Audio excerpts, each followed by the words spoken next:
we're live in Louisiana, sort of, where they tell me my internet's not right.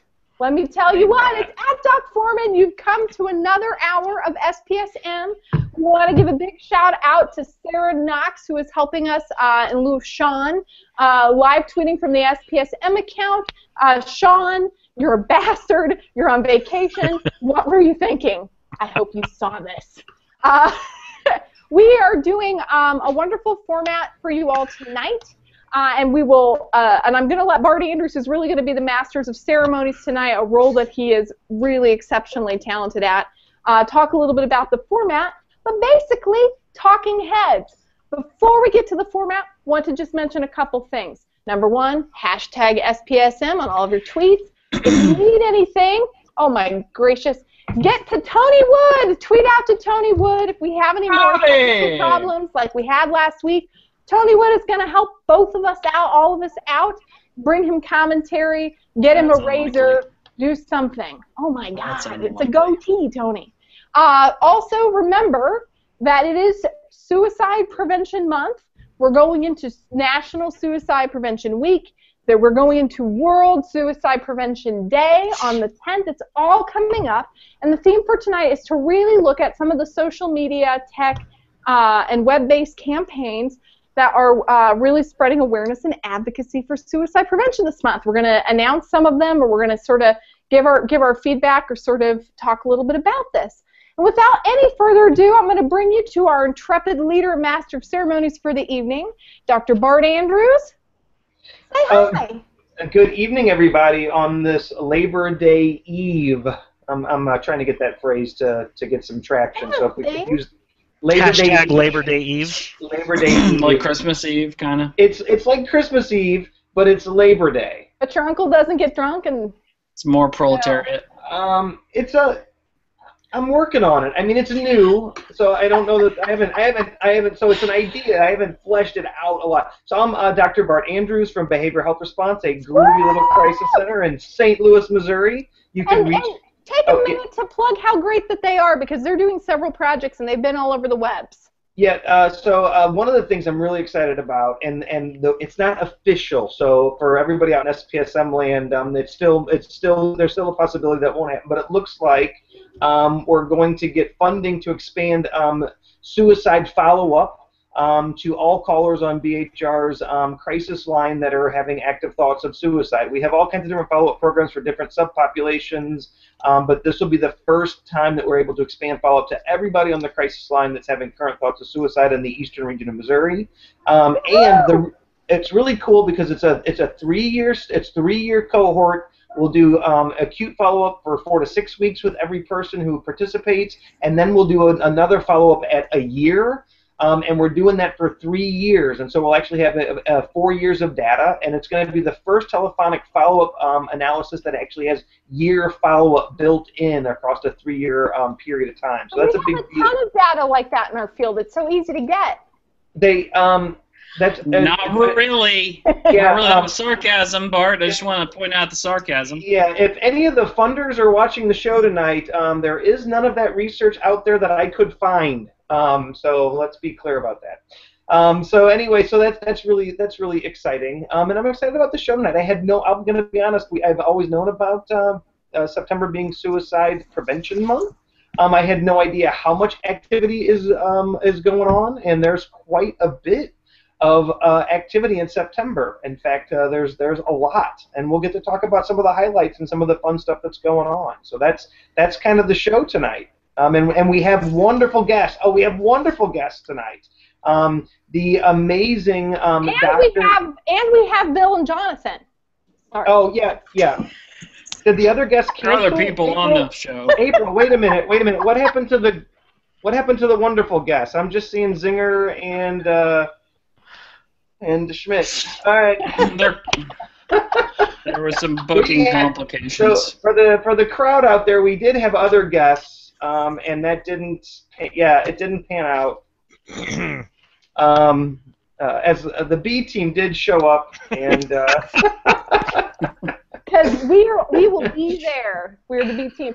Hey, give a shout out to Julie Serrell, who was helping us use social media to put out the AAS call for papers for the conference.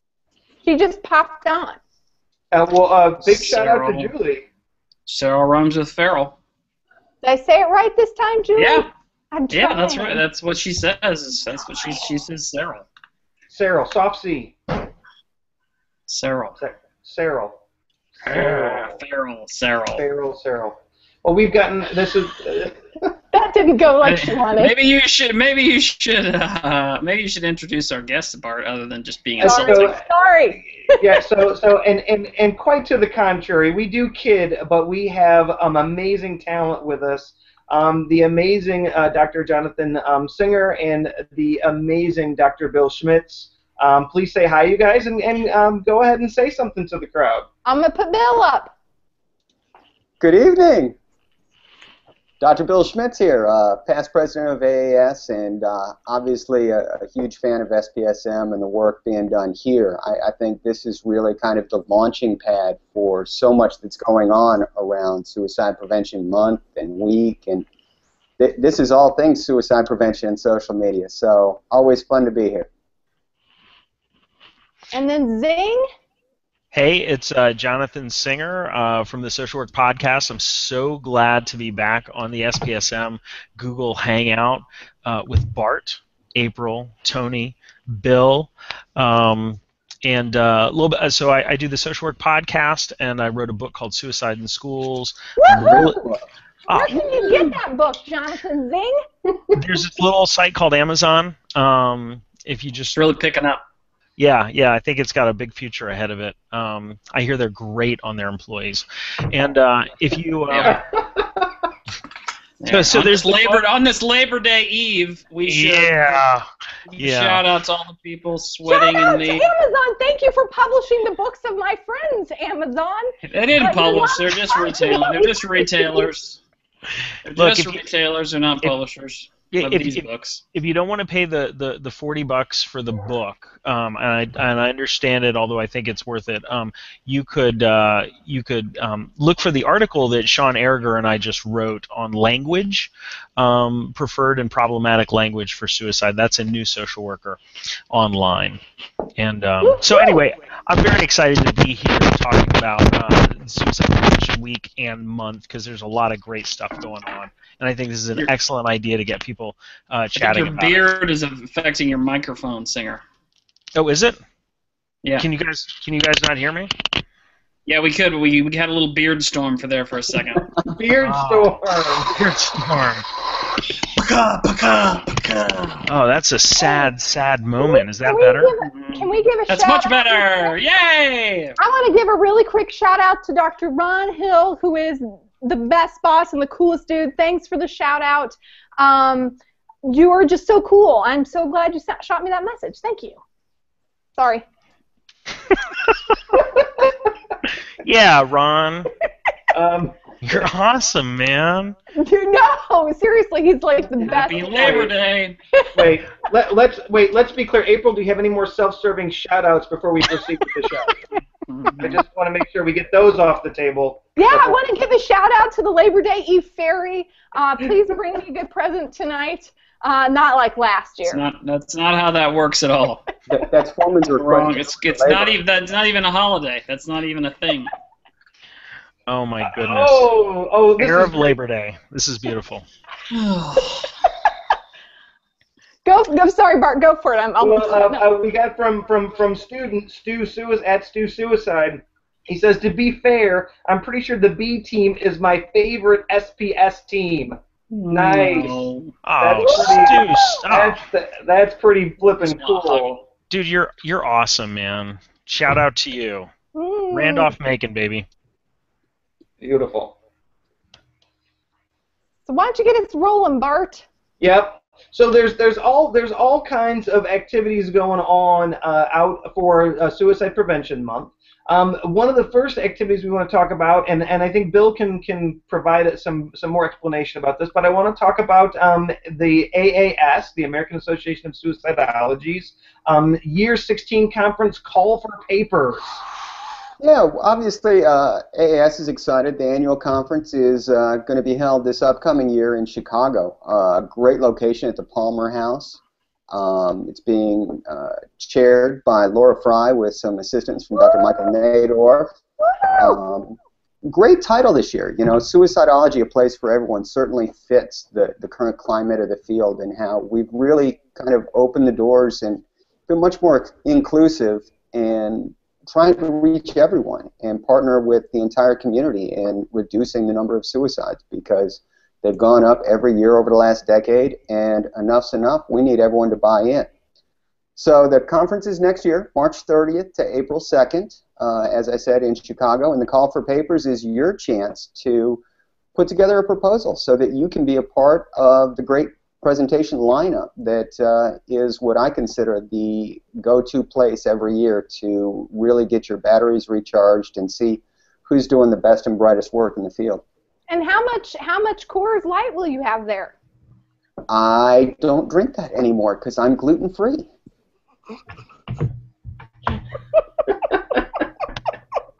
Is that true, Bill? Have you gone gluten-free? Oh, nice. I love the sound effects.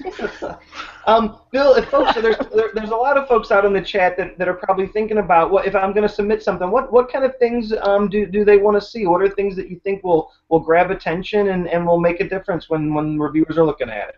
I think the key is to really tie something into the conference theme, which makes this theme so perfect, I think, because when you talk about A Place for Everyone, my own personal goal for the conference is that we've got more collaboration across field settings and different groups. I want to see more researchers presenting alongside attempt survivors and survivors of loss and clinicians. I think that's been an area the field has continued to struggle with, is it's still rather siloed. And the great thing about SPSM is we have this great group of everyone. And this is where the partnerships take place. And it's nice when I get to talk to someone like you in a crisis center, Bart, or, you know, when I've got a school question or can, you know, help someone in a school district near me. My go-to person is Zinger. He's the man. So, and obviously any tech issues go to Tony Wood, and all things social media go to the Queen at Doc Foreman. I thought you were going to say Tony Wood. Well, you know. Hey, can I ask you something real quick, Bill? So sometimes I admit I'm an instigator of mayhem a little. And so one of the things that happened at AAS last year, you guys remember Greta Gustava from Trans Lifeline, who went on social media and asked for more content. And then Phil Rogers, who I got to spend time with last week in Indiana, said, you know, I would love to do more research and more collaboration on crisis services and suicide prevention for the transgender community. Many people don't know that he was the analyst behind some of the most seminal research in suicidality and folks who are transgender. And so and I said, you've got to meet Greta, and the two of you should present together, and you should get with Dr. Rai Testa so that we have people who are doing like public health perspective, people who are doing measure validation perspectives, and then people who are actually doing intervention. So if you know that there are, like in my mind, so I was like, you guys should meet each other and like submit things that are complementary together, like as a package. What do you think about doing things like that? Because I may have just said that they should. No, that is exactly what this is all about. This is getting the Tom Cruises of the world connected to the Doc Foremans and the Dr. Hills. Not that Tom Cruise. Yeah, no, different Tom Cruise, but our Tom Cruise. Our Tom Cruise is cooler. Exactly. So those partnerships are really, that's what hasn't happened enough in the field, and that's where I see the greatest need, because all these people are doing great work, but they don't know each other. And so this is where we can really start creating those connections and collaborations. And Bill, can I just say something? Early on when I went to a suicidology conference, I saw a researcher talking about some research done on survivors of suicide loss. And at that same presentation, there was a survivor of suicide loss that was on the paper. the academic presentation, and it brought the presentation to a place that I'd never seen an academic presentation brought to, which was taking all of the academic sort of terminology and ideas, and it brought it down to a language that everybody in the room could talk about. And because there was a survivor of suicide loss, all the people that were there to support this person showed up. And so they had an amazing conversation. So I certainly would support any efforts to combine the academic, the lived experience, whatever combination of things is out there for papers. Certainly, and across disciplines too. You know, where's the collaboration, and how do we truly develop these continuum of care models that will work? You know, we can talk about transitions of care and where the gaps are, but if we don't address them and have the people that are facilitating these smooth transitions, then I think we're missing the boat. We're getting a question said, is the conference going to be #patients included according to charter? I don't know what that means for sure. Then it's patient, but I will say I don't know that we're calling them patients, but we do have folks with lived experience of suicide attempt and people who have to use these services. They have their whole own section, and they participate in a lot of what is presented. Maybe y'all could speak more to that. Yeah, Bill, there's a lived experience division, right? Isn't there a chapter? Yes, there is. So maybe you can tell the folks a little more about that. Yeah, you know, AAS has 6 divisions right now. No, 7 divisions. We now have students as well. I forgot about that. There's researchers and clinicians and crisis centers, suicide loss survivors, suicide attempt survivors, the prevention division, students. So we've got all these different groups, and it's been a challenge, I think, because with so many people within the organization, that's kind of their home, and it's nice to collaborate within, you know, crisis centers, as you know, Bart, have very specific needs and challenges that clinicians may not understand or researchers don't understand. And while we want to cross-pollinate and get them working together more, it's also nice to have that group identity where you can go and be understood and heard. So the lived experience group is new to AAS. They've been a part of the organization for a long time, but they were officially labeled a division a year and a half ago. And so it's a great boon for the entire field, and we see that going on worldwide as they're included in more of the international conferences, and their voices really are being heard. Yeah, Bill, that's absolutely so key, that there's a growing recognition that we need to hear the voices of lived experience and get them included, both to learn more and into how do we implement these things. So like many of us, we all get the journals and we read through all these great articles. How many articles are being produced, and then what's happening with those articles? And that's why this idea of there's a space for everybody or a place for everybody is so important. And that's one of the things that Julie Searle asked about on the feed. Talk more about you know, a place for everybody, what that means and how that's being addressed. Well, I mean, as Julie knows all too well, you know, her research has been really eye-opening and shifted the field with the hashtag #Not6, and really finally getting suicide loss survivors, the research and data behind them that, you know, we know that suicide postvention is prevention for the next generation. But there's been a real lack of rigorous study to better understand how we can meet the needs and help facilitate that prevention for the next generation. So if we can be more inclusive, bring in attempt survivors, bring in loss survivors, that's who we need to partner with. Those are our stories of hope. And the good news is that if you're an attempt survivor, you're probably entirely different from a person who's a researcher, so there's not a lot of overlap. Nobody's wearing any multiple hats here. Subtle, Foreman. Subtle. There's only room for one hat on this head. No, like we have a lot of people who've really sort of embraced multiple roles. What other events were we going to be talking about tonight? Well, one of the things, and this is really important because April, and I'm glad that you brought this up. One of the things there's a lot of buzz, and the last I heard, believe it or not, there are literally. Are you ready for this? There are 200 official awareness days in the United States of America. Right? So yes, this is really important. So there's 200 official awareness days. So we've got Suicide Prevention Awareness Day coming up. How many? 200. Thank you. So one of the things that I completely lost my train of thought. Thank you, Tony. That's what I was looking for.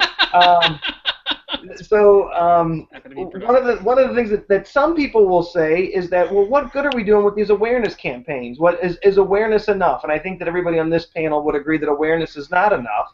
And so if awareness isn't enough, what is the purpose of these days, and how do we participate? What's the next step? And I know, April, you had talked about 7 easy ways to participate in these activities. Is that something you would like to talk more about? Well, I will say I put out a call for people to let me know about all the social media campaigns that they were aware of for the month, the week, the day, and then we loaded a big chunk of those onto the SPSM Facebook calendar. So if you go to the SPSM events calendar, you can sort of see what's going on and what you might want to present or participate in.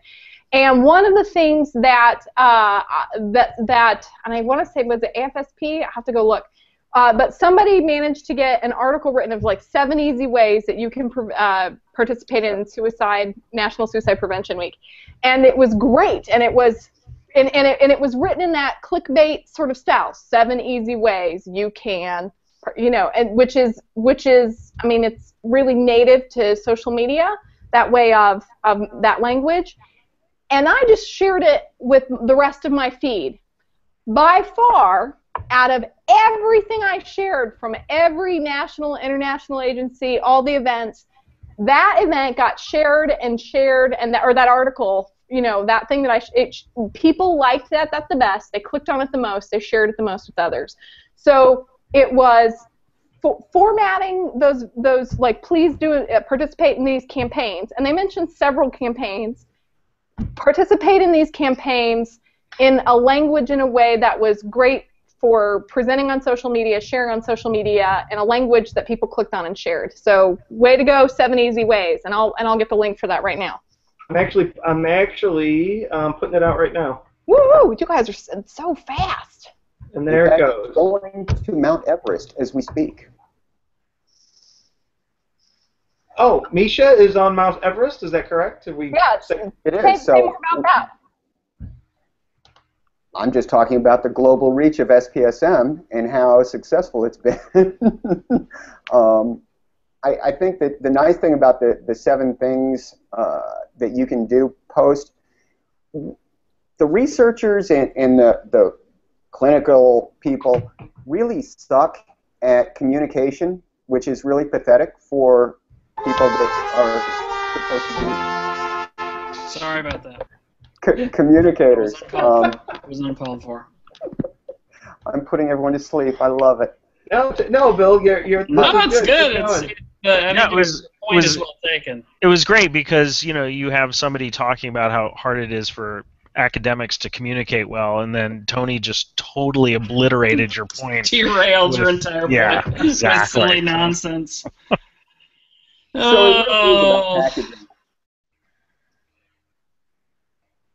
And dead air. Yes. There we go. No, we Bill lost. Lock up? I think we lost audio on Bill for a second. Go ahead. We're all back.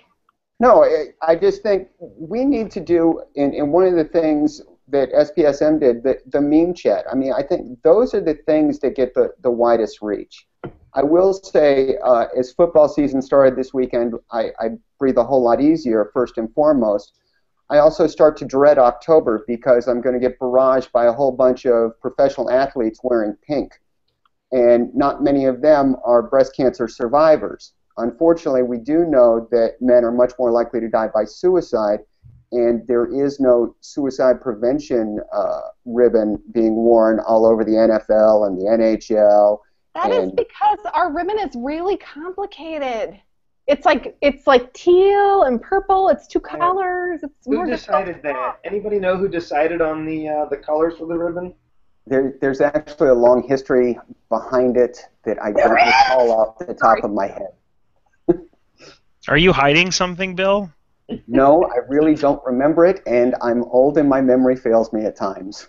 I want to hear that story, because to me it just seems like something that was decided by a couple of folks who are not graphic designers. Or people who have to think about, like the ladies who have to go to Hobby Lobby and get the ribbons. Well, and that's the thing. I think it's just another example of how the field of suicidology continues to hamper itself in getting broader messaging and really getting the message out. We want to make every wording perfect, and we want everyone to do it just the right way, and we lose so many people because we just don't talk candidly about suicide. That was awesome. Also, someone says when you started mentioning sports and everything else, then Susan Ibarra said that we should do a thunderclap it, but I don't know what that is. Tony, someone? Neither do I. Read the same thing. Anybody know what that is? A thunderclap. No? No, I've never heard of that. She's going to be an SPSM guest and show us how to do some cool memeing things, and maybe she can, Susie. That may be the plastic swords that you pop together, but that's just a guess. I think it's a social media thing. And she's like, I think it could be awesome I if am you not the person to answer. That's what he said, Susie. Sorry. Oh, yes, I have read about this. Thunderclap.it is it's a social media tool that is designed to amplify your social media messaging. Does it involve plastic swords, Tony? Are there plastic? I'm checking. I'm double checking. No. Oh, it'd be better with plastic swords. Yeah, I don't know how much I'm buying into this. Okay, that was Says the people with pirate hats. SPSM, it'd be better with plastic swords. I'm checking their case studies right now. I'm not. Nope. They do have. No. Sorry. All right. Well, so one of the things, and I think this is really important, because Bill hit on a really key point around our messaging, and I know that Sarah Burns talks a lot about a positive narrative, and that when we're just blasting out that suicide is the 10th leading cause of death, or this is the number of people that have died of suicide, or it's the second leading cause of death for young adults, that doesn't do much. I mean, that isn't changing a whole lot, right? And one of the cool things in the 7 tips that Doc Foreman found that I just love, that's positive and simple, is this whole concept of tell someone you'll see them tomorrow, right? That really simple thing about telling someone you're going to see them tomorrow, and then there's this really cool packet that goes along with it, shirts that will see you tomorrow in this neat little packet. So, and it's got good colors, it's got a great message to it, and it leaves us with it leaves anybody with a nice, easy thing to do to take away from, yes, this is a big problem, and here's something you can do about it. Hey, tell someone you'll see them tomorrow, and see where that leads. I think that's a really cool stuff. It's like carrying letters, but in person. People don't. Some of the folks we have here aren't really inside baseball, so they don't know what carrying letters is. Can you explain? Yeah, sure. Carrying Letters was a project that was done decades ago at this point. It was folks who were discharged from a hospital after suicide attempts. They received a postcard, I think, after 6 months, or, and half of them did, half of them didn't, and it just said, hey, we're thinking about you. If there's anything we can do, let us know. And over time, what they found was just that kind of reaching out, what they called the caring letters, had a significant reduction on suicides. And they were able to determine that based on those who received the postcards versus those that didn't, and then looked at the suicide attempt and death by suicide rates. Which is, I think Schmitz can attest to this, and I think Bart and you as well, Zing, that things that we know that actually reduce mortality rates, there aren't a million of them. So that's no, really like 2. important to know. Yeah. I wonder what the social media version of that is. Like, can somebody please make some e-cards that I can send to somebody after they get out of the hospital? Lifeline has those. They've got the e-cards. For Oh. someone, if you think they're not doing well or could use a boost, you can send them an e-card. Like, beautiful. I would like more, and I would like them to be funnier. Yeah, I'm guessing they aren't. I haven't really looked at them. I just know about them. What does that say about me? But so we're glad that, I guess that's another review point. We're really glad that the social media campaigns have started to include e-cards and things fit for sharing. Let's really work on developing those so that they're so good that people are sharing them and we see them more often. That's good idea. Yeah. Also, I just want to say, Go ahead. I just want to say, so Sarah Schuster is the person that wrote this 7 things that 7 easy but important ways to participate in National Suicide Prevention Week. She's the mental health editor at The Mighty, and her bio says she thinks every day should be a mental health day. Oh my God, I want to face kiss you, Sarah Schuster. So I just wanted to give her an official shout out since we've talked so much about how great this was. It was by far, out of all the content I shared, and I shared a bunch. And other people passed it on. That means that other people liked it enough to read it and to share it with their audience. Oh, and there's P.F. Anderson sending out the link to the e-cards. I love special clinical librarian people P.F. is just one of my people. I have a love for her. So I think, and so this. Oh, go ahead, John. Oh, I was just going to say, I think that there are a lot of things that we could be talking about. We could also get back to the events, because we're doing this beautiful SPSM chat meandering thing, and I love that. But I just wanted to throw that out there. So. Well, I think that's really important, and since we're talking about events, John, it's a good time for you to talk about the event that's coming up that's about youth and technology. Is that something you'd like to tell the group about? Yeah, okay. So, yeah, bring it back to me. That's fine. The National Action Alliance for Suicide Prevention on Wednesday, September 9th from 1 to 2 p.m. Eastern Standard Time is having a Google Hangout. So they've taken a page from the SPSM playbook. So cool! Sorry. I know.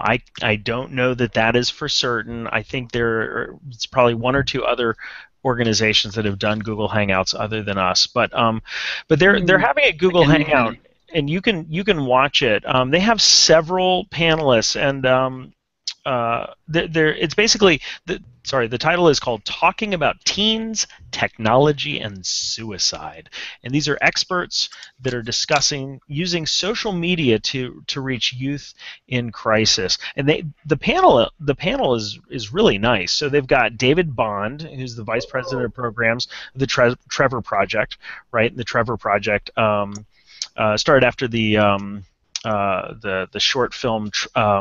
Trevor, I think it won an Academy Award in like '94, and it is they do a ton. Trevor Project does a ton, right? So they have suicide prevention chat and text and hotline for LGBTQ youth. So he's a good person to have on there if you're going to talk about technology and youth and suicide. Chad Moses, who's apparently the music and events coordinator of To Write Love on Her Arms, which is a project. It's American-based, and it's there was a blog post that this guy wrote several years ago about. Everybody knows about this. Like, it's not within our little professional circles. To Write Love on Her Arms is a very well-known social media campaign. Anyway, go ahead. Yeah, no, absolutely, and they've done just an amazing job of not only raising awareness, but they actually sort of put their money where their mouth is in terms of raising money and sending out like suicide prevention packets and that sort of stuff. So now I don't know what Chad does. I don't know what a music and events coordinator does, but he's on there. Dan Reidenberg, my buddy, who I co-presented with at the Texas at the Texas Suicide Prevention Symposium a couple of weeks ago, and Dan does amazing work. He's the executive director of the Suicide Awareness Voices for Education, or SAVE. Dan knows just a ton about messaging, and he is connected with Facebook and Apple, and was part of the group of folks that fed them phrases and words. So when you talk into Siri and you say, Siri, I'm thinking about killing myself, sort of that phrase, those phrases, and that information that pops back was in part due to Dan's efforts. Vic Schwartz, who is the medical director of the JED Foundation. I know Vic mostly because of the amazing stuff that he writes on a listserv that Marianne Tratner from the University of Texas at Austin started, and she moderates. It's for college campuses, and it's this fantastic listserv, and the JED Foundation, of course, does amazing stuff around college students and suicide risk. They have blueprints, and they put together all these materials, and it's free on the website. Anyway, so Vic's doing it. Then there are a couple of folks speaking from personal experience. I don't know what that personal experience is because it doesn't detail it on the website, but Max Mars and Ariel Blackwood.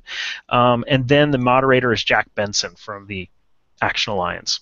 So in terms of an event, this looks like it's probably going to be great because you have folks who are passionate, who are used to speaking, which is important. It's important to have people who are used to speaking when you're doing a live event. And all of their expertise has something to do with the topic. Now, as far as the sort of the promotion of this event, I mean, I'm on every single sort of suicide prevention thing, and I don't remember actually getting an email about this. So I don't know how well publicized it is. So I think it's great that we're talking about it today. And I should say that if you're going to join on the Twitter chat during this, you can use #SuicideReporting. Anyway, so that's my little blurb about this. And that's event. a hashtag, by the way, that they're using a lot, like Pointer's using it and other people, to get journalists and folks who are writing about about suicide in the media, social and otherwise, like to get them to be able to be like more educated, skillful writers. And so you'll see that hashtag used a lot. And I know I found out about it because they emailed me and said, could you possibly put something up on the SPSM page? And so I'm going to say, like, in terms of publicizing it more, then my big recommendation is, I mean, much like what SPSM is doing, which is building a channel, and on several platforms, but sort of a channel is really about relationships, so that when something happens, people find out in various ways. And it's probably would be valuable for more of the national, international, Action Alliance, like these really large-scale suicide prevention organizations, to start to. I mean, I don't know the SPSM is exactly the same channel for them, and they're welcome to use it, but where it's going to get out, so that when they have an event, it disperses in the network like it should. That makes sense? Yeah, I mean, and I don't, I don't know if #SuicideReporting is necessarily the best hashtag for this event. Right. They're like, it's the weird. The academics make hashtags that are too long. Way too long. Well, and also, I mean, if you're doing an event about talking about teens, technology, and suicide, like if you want to only talk to other organizations and you don't want to talk to teens, you could have a hashtag like that, but it's not necessarily a sort of user-friendly hashtag. It's not necessarily something that somebody's going to be looking for. If you can't get the hashtag in under 8 letters, stop! It's 140 characters, folks. It's 140 characters. Can someone say something about Carl Dunn real quick? Carl Dunn is just tweeting out about his really cool, very special BPD chat. Yeah.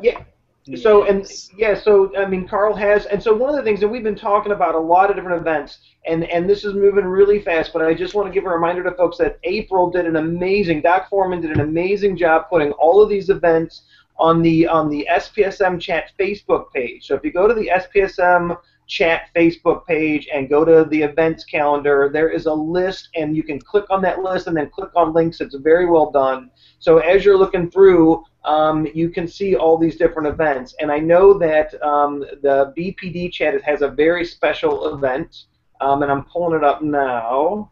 I want to get the date and time just right, because this is a really exhaustive list here. Okay, on September 10th, there is a special BPD Chat.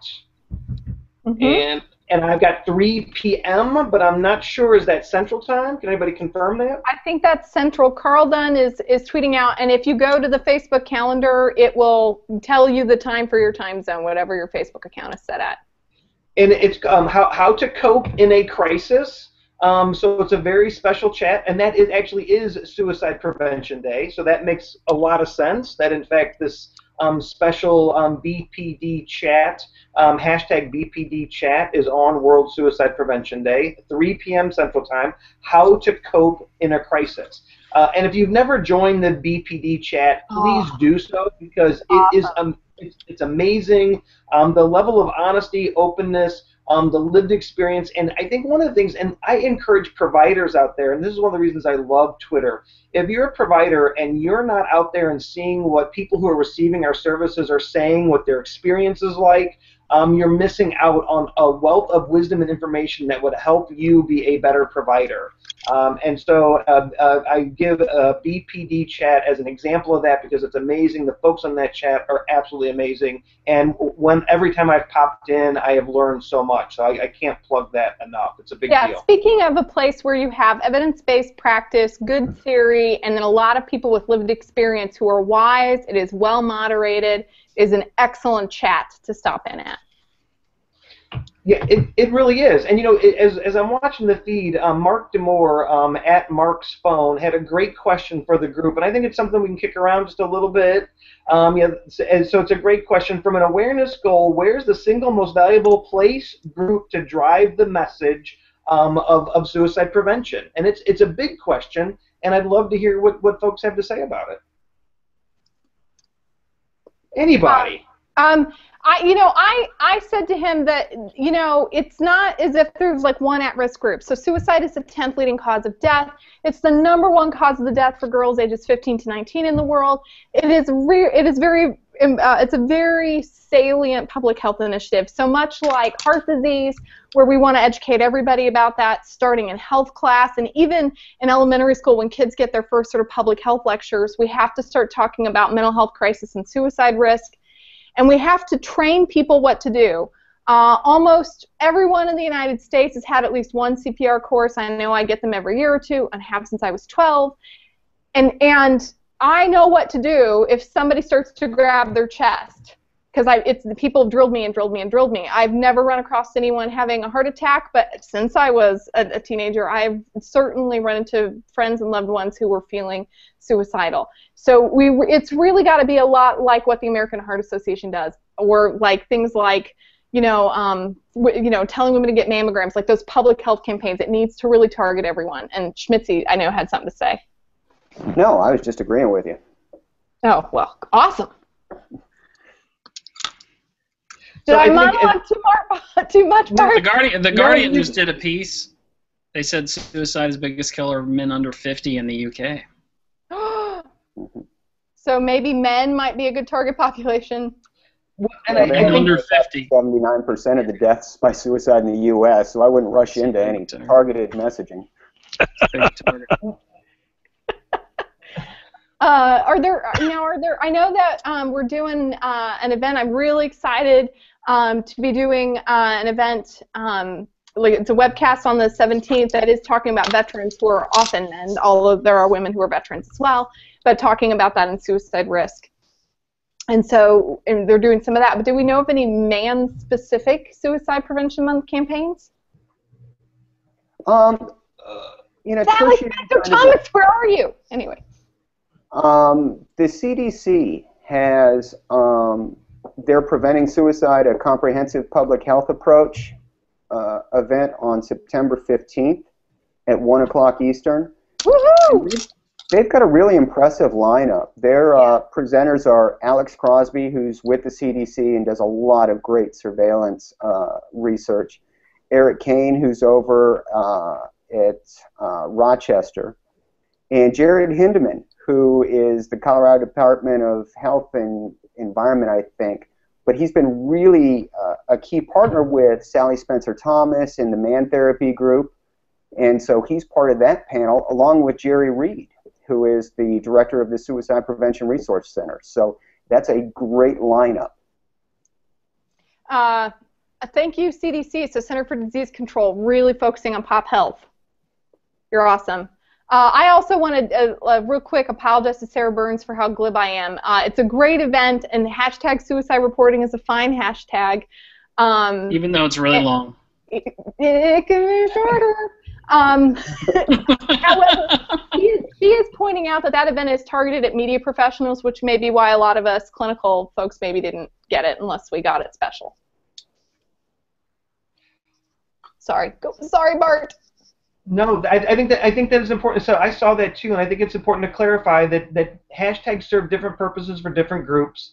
And I think sometimes I get the mantra that hashtags need to be short, but if the hashtag is so short that nobody knows what the hell the hashtag means, then sometimes you don't get a lot of bang for your buck as well. So there's pros and cons. I'm not a big fan of 20-character hashtags, but I think suicide reporting, Sarah, is a fine hashtag, and anybody who created that would be proud of it. Well, and I will say that I have read the blurb, and it does not specify that it's targeting reporters, which is fine if it was supposed to be an internal thing. But we posted it, and we talked about it, and it certainly sounds like a great thing for anybody to go to. So if there is a second page or more information other than the information that the sort of the blurb online about what it is that says this is explicitly targeting reporters, everybody else can show up, then that would be good to know about. But the landing page does not say that. So that's another thing to be clear about when you're doing social media, is that if you're going to have a landing page, it should have all of the information, because people don't go in through your home page. They just land. And so all that needs to be there. And I'm going to say, like, links are great, but I am a fan of the Facebook event, especially if you're trying to reach anybody over 30, because we're all old, just because it's easy to click that you're going, click that you share it. It goes on a calendar. There's a reminder, so that if you want to reach people and make sure that there's some sort of very low barrier to them getting an event calendared and remembering to go, that is, and put all of your information on the event page, like the link to go to, what you have to type in, what's, all that stuff. I think that's important. Well, it is important. I think one of the things that Dr. Singer brings up, and Dr. Schmitz hit on this as well, is that in fact people, when they are promoting something, getting input from experts is a really good idea. And sometimes I think folks have very insular thinking when they're promoting an event, and they don't kind of reach out and get input from other folks. And I think that's why sometimes the messaging is not as strong and doesn't have as big of a reach as it could. I think that if you just look at teens, technology, and suicide, and one of the first things I would think is that you're targeting folks that are working with teens or teens. So I think that messaging is really important, and you can't please everybody all the time. But I think the things that Dr. Singer was saying are really, really important in terms of how we reach folks and how we're messaging, and have we considered everything. And the idea that when people go to your, they're not going to go to your homepage, they're going to click on that link. And that's one of the things, that's why I like the 7 tips that April brought up, because, and I'll talk about the International Association of Suicide Prevention. They've got a great web page, and they're actually having a really cool event on Suicide Prevention Day on Thursday the 10th. At 8 p.m., folks all across the world at 8 p.m. Are to put a candle. Tony's bored with the international. So he doesn't like candle? The webpage. Is there a GIF? Yeah, and it comes in many languages, and they actually use social media to try to get translators to make sure that the candle, because it is an international organization, the GIF has different translations. That's true. That's cool. It does. Cool.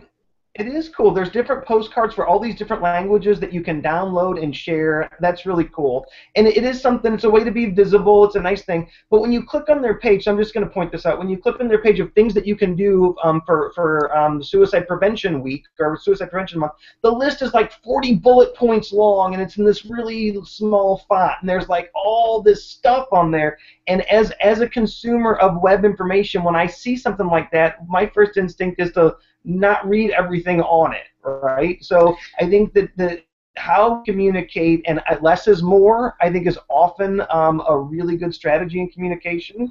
So that's my 2 cents. Several invitations, and we're glad. By the way, we're super glad that they did that at all. That's awesome. And the way to do that better might be less words. Is it operable on your phone? Are there separate event invitations? How does it migrate from that web link where it's told you how to do it to how does it go? Because are you expecting people to want to do it so badly they're going to highlight it, paste it, put it on their calendar, remember to do it? Some user experience. And everybody that creates content, please think about what it's going to look like on a phone. I mean, this is a large cell phone. So it's, once you get past about 3 bullet points, you're done, kids. Doesn't matter how important it is because it's over. Tony, I'm gonna add something to that. If you're putting out content, have someone that doesn't understand what you're trying to communicate actually go to the resource and try to get the information they need. Focus grouping, we call it. Because you already know what you're trying to communicate, and so it may be very clear to you what the message is, but for folks that you're trying to target or get the information out to, when they click on that, are they able to quickly find what your big point is or what you want them to know? And I often find that's not the case. That in fact, sometimes it's really hard to find the information, and there's so much text. There's no white space, and you can't even find what you're looking for. And you've done all this. If you do all this work, it'd be good to do all this work and have a message that's easy to understand, that's accessible, and helpful, which often it is, and sometimes it isn't.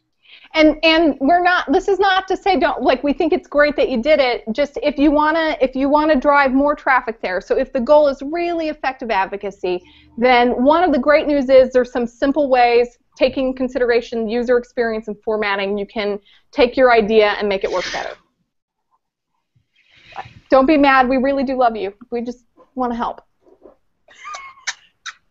Did somebody make an ass-kissing face? I didn't.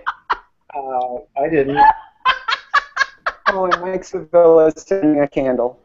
That's awesome. Thank you, Mike Sevilla. I have your candle right here, he says. I'm not sure about the inflection on that, though. I'm not opening the picture.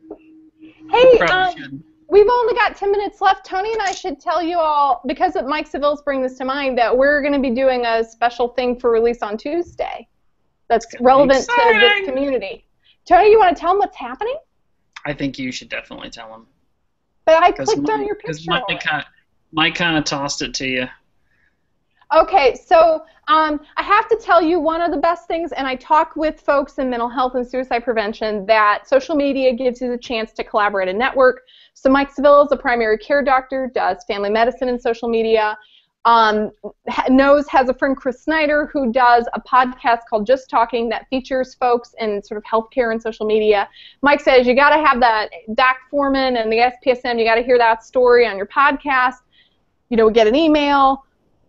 Things happen, because Doc Foreman. And we're recording it tomorrow night. It's going to be released on Tuesday. And then I said, and Chris, here are some other great stories in the suicide prevention community that you should consider getting, because he's already done several hundred of these podcasts. And then I said, Jonathan Singer, you should talk with him. Yes, you did. Totally said that. I think almost that way. Yeah, exactly. That with that inflection, I heard it in the text. Talk a little bit about why storytelling and podcasting might be important for months like Suicide Prevention Month. Well, there are ways that we can communicate things such as emotion, that we can communicate sort of a a vision that comes through in a podcast in a way that it doesn't come through in a blog post. It might come through in like the perfect picture meme, but podcasts are an amazing way to get the story out there. You can listen to them on your way to and from work. You can listen to them when you're walking your dog. They're incredibly accessible. They're free. They show up on your phone. And when you have guests like yourself and Tony who are just totally engaging, then you want to hear this. It's less likely to read even a short form article about the same thing, but you'll listen to a podcast. And they're really, really consumable, like when you're in your car, like that horrible commute to work where you have that time to listen. Podcasts have really transformed that job commute into like a time that I find really valuable.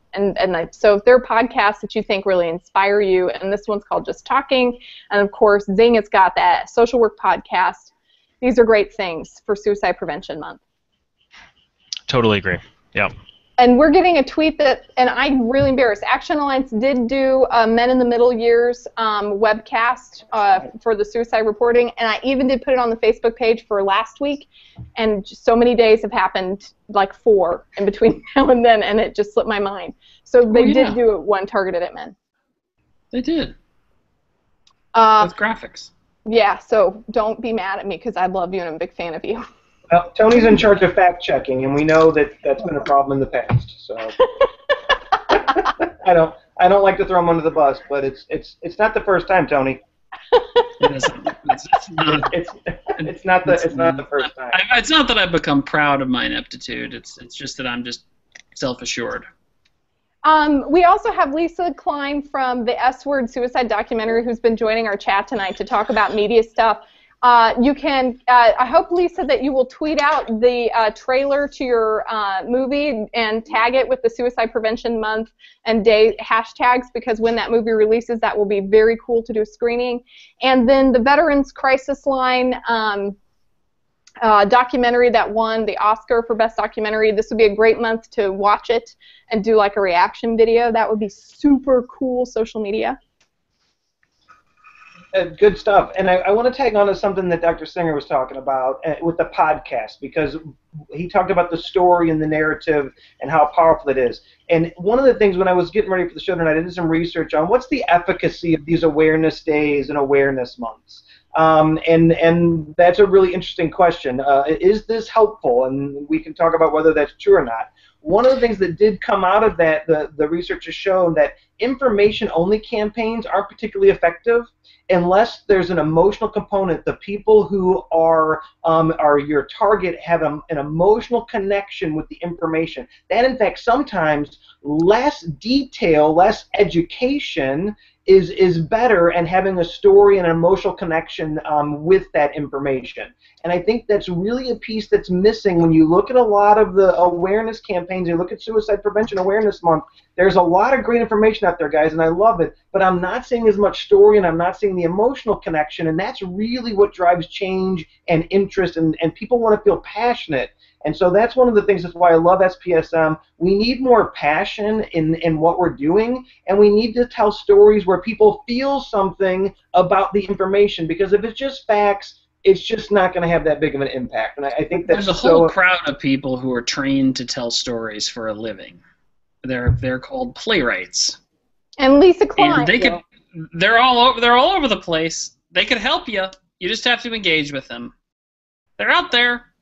Well, and I also want to just say that I just want to say also that you have amazing advertisements that evoke emotional response and stay with you for years, and they're only 30 seconds, but they cost tens of millions of dollars, if not hundreds of millions of dollars, and that is something that suicide prevention does not have the funds for, or at least if we do, we're not putting it in that direction. So that's another significant limitation. But Bart, I totally agree with you about the power of the emotion. Social media takes time and work, so we're making all these recommendations, knowing people do the best with what they have.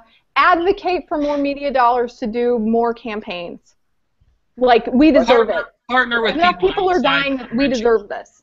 Yeah, partner with people outside the prevention community. Go out and have a conversation with people at the local universities and colleges, etc. And use the lived experience voice. That's the stories of hope. Those are the storytellers that know what's worked and what hasn't. And that's key. And I'm gonna do another thing. If you want to bring lived experience into your organization, into your conference, hey, pay them. So actually value what they're bringing. I know this sounds maybe just a little, but when you want folks with lived experience to come to your events, maybe consider covering their costs and their time because it's valuable. And so it shouldn't just be an add-on, and it's something that you. I'm just throwing that out there because that happens. They don't have a travel budget for suicide prevention built into their day jobs, and they aren't getting tenure or promotions out of this. They're doing it out of their own pocket, so you need to support them so they can come. It's a little exploitative otherwise. Yes. We're in the last couple minutes. 1 minute. 1 minute. So you've had another hour of suicide prevention. It happened, and there was a lot of cool suicide prevention events that are happening that we did not cover. We also were a little frank about our opinions, but we believe in the interest and the health of our field, and so if there are any ruffled feathers, come let me smooth them. Remember to go ahead and sign up. That was terrible. Remember to go ahead and sign up for badges because they're fun and there may be more to it. Listen to our podcast. It's going to come out. We're going to talk about the story of SPSM, and just talking like the flag is going to Mount Everest. Cool stuff is happening this week. Go to it. Use your good SPSM skills. We have worked so hard to make this community really good at live tweeting and participating in these events, and you are some of the best in mental health. So go use your good live tweeting skills, your good curation skills, post them on the SPSM Facebook page so that if we can't all go to everything, but we can see what you saw, and we would love to have you. Thank you so much. Bart, do you want to thank our guests and close us out? I do want to thank our guests. First of all, Jonathan and Bill, you add so much talent, expertise to this, and I love the dialogue we had. It was fantastic. Thank you for your time. And Tony, I adore you, man. And so everybody knows for the record, Tony's not in charge of fact-checking. April is. And that's the last thing that we have on SPSM tonight. Good night, everybody. Good night.